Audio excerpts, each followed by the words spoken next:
Nacional de Matrícula de Formación Profesional es un indicador muy positivo.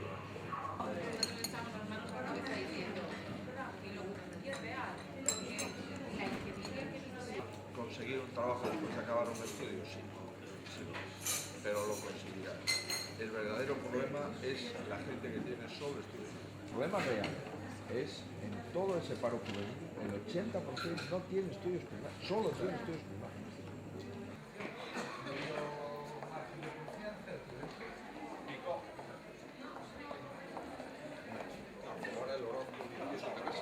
Claro.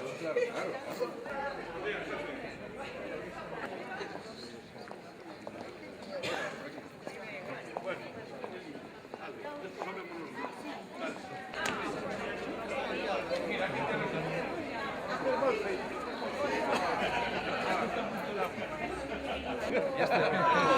¿Tú qué haces aquí? ¿Qué tal? ¿Qué haces?